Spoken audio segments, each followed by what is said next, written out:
no one from school would come to my house anymore. They were all terrified of Amy. How could she do this? What the hell was wrong with Amy? I knew she was sick, but this was getting out of hand. What I didn't know was that she was just getting started. She snuck into my room the night before the spring dance at school. She climbed in through the window with a pair of scissors. Then she chopped off all my hair crudely. I screamed when I woke up, and she pushed herself away from me while holding onto chunks of my hair.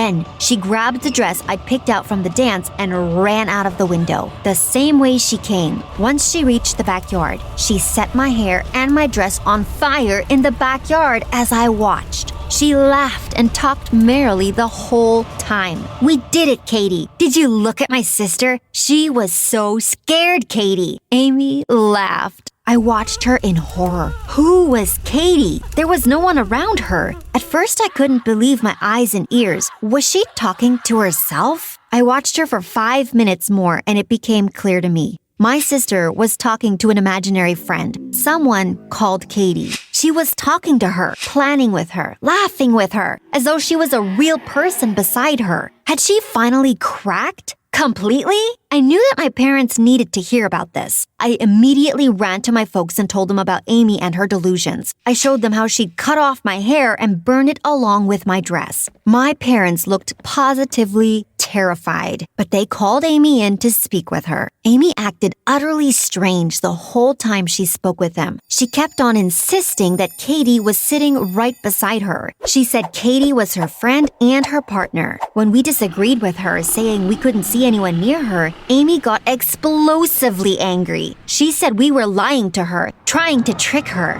When my father asked her to calm down, she took a bunch of vases and glasses and began to throw them at us. They shattered on the walls behind us, missing us by inches. My parents had had enough. They were simply incapable of handling this kind of violence. My mom stood up and pulled out the gun she hid in her safe. She forced Amy to move down to the basement, away from everyone else in the house. My parents told Amy that until they found some way to deal with her, she had to stay away from them as she was a danger to them all. She had to stay in the basement while the rest of the family stayed above. Amy was infuriated. As she entered the basement with her things, she promised me that she would make me pay for costing her her freedom, that I would rue the day that I was born as her sister. She didn't know that, but I already did. My parents locking Amy away was a blessing. It suddenly gave me my freedom in my house. I could walk around in peace again. I even bought a small goldfish and named him Addie. I could never get a pet while Amy was skulking around the house. She'd trap it and hurt it in an instant. But now, with my parents watching her and her fear of my mother's gun, Amy was in check. That was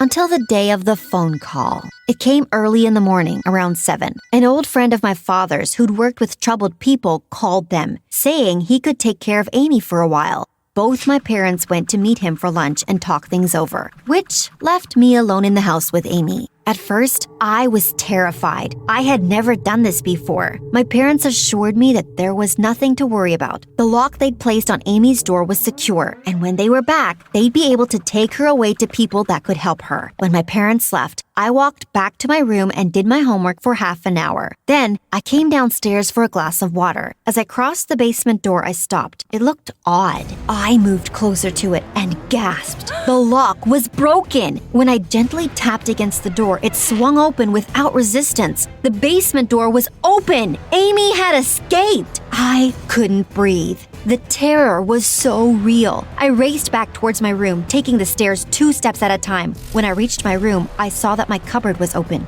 All my clothes were out on the floor. My eyes reached for my bedside table. My fish bowl was on it, but Addie, my goldfish, was not in it. "Oh, hello," I heard Amy call. I turned to see her standing in my bathroom with Addie in one hand, twisting helpless for water. She dropped Addie into the toilet and then flushed, letting my goldfish sink down into the sewers. I screamed loudly. I couldn't bear this. That sweet, innocent goldfish had nothing to do with our feud. Amy laughed maniacally and ran towards me, her eyes glinting. I was so shocked that I couldn't move in time. She shoved me to one side, throwing me directly into my open cupboard. The back of my head hit the wall and I got dizzy. Then I saw Amy shut the closet door and lock it from outside. Katie and I want you to feel what it's like to be locked in a cage, Amy said. We want you to feel powerless and weak. Then, Amy proceeded to destroy my entire room while I could do nothing but watch through the crack in the door. She smashed my laptop, broke my chair, and pulled off my carpet. She enjoyed doing every bit of this. I could see it. She kept talking to Katie the whole time, making an elaborate ploy to get rid of me once and for all. We'll kill Emily and bury her in the woods, Katie, Amy said to her imaginary friend. That's where she lost my dog. But it's okay, because that's how you found me, Katie. You're my best friend. How could Amy and I be related to the same people? I had to ask that question. This person wasn't human. It was an animal, a rabid dog. I was so sure my life would end that night, locked in my own barren closet. Amy had even brought the knife down from the kitchen and was tearing up all the posters on my walls. I knew that when she would be done with my room, I would be next. Luckily, my parents arrived soon,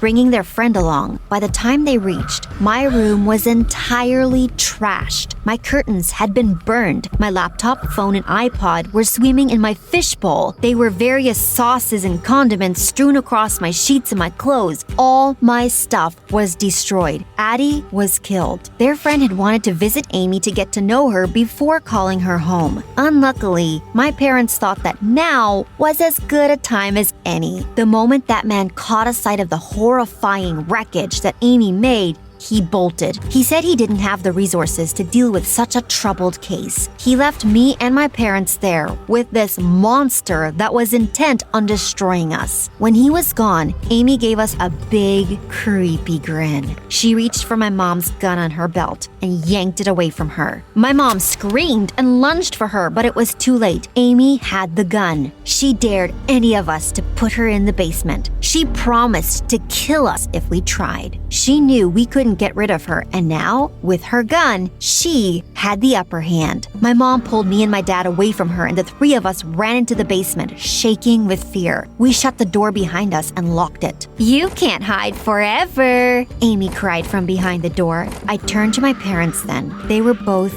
trembling, looking around themselves helplessly, like they had no idea what to do. I knew how they felt. I felt the same way when I saw the broken lock of that basement door and I knew Amy was out. But I didn't feel that way anymore. The moment when Addie was killed and Amy shoved me into that closet, I learned a truth, a basic truth of this world. Something we all have to face one day, if not from our own sister, then from another foe. When someone wants to destroy you, it's either you or them. We have to end this. We have to get our life back, I told my parents. We can't get our life back, my mom cried. We have to leave. No, we will not leave our house, I shouted. Amy will leave our house, and I know how we can do it. I told them my plan and they agreed instantly. I knew they would. We couldn't hurt Amy as she was still family, but we had to get rid of her any way that we could. We waited and listened for signs of Amy's movements to stop. From the ruckus she'd been causing outside, it sounded like she was trashing our house. When the sounds had died out for several hours at a stretch,